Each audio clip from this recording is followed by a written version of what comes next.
జై శ్రీరామ్. శ్రీమద్ రామాయణము అయోధ్యకాండ 28, 29వ సర్గలు. సీత పలికిన వాక్యములను విని రాముడు వనవాసము వలన కలుగు పలు దోషములను చెప్పసాగెను. సీత, అరణ్యములలో క్రూర జంతువుల అరుపులు వాటి వలన కలుగు బాధలు చాలా దుఃఖమును కలిగించును.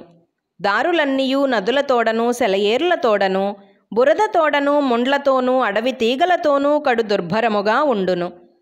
పండ్లు దుంపలు తిని మనోనియమముతో వనవాసము చేయవలసియుండును. నియమము తప్పక ప్రతిదినము 3 సార్లు స్నానము చేయవలసియుండును. మిడుతలు తేళ్ళు అడవి ఈగలు దోమలు సదా బాధించుచునుండును.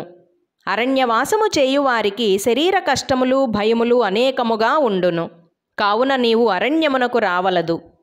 సీత రాముని మాటలకు దుఃఖించుచు, నాథా, నీవు ఏ దోషములను చెప్పితివో అవి అన్నీయూ నీవు నా ప్రక్కన ఉండగా నన్ను బాధింపజాలవు.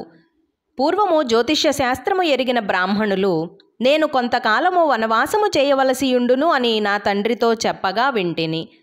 బ్రాహ్మణ వాక్యము సత్యమగుగాక.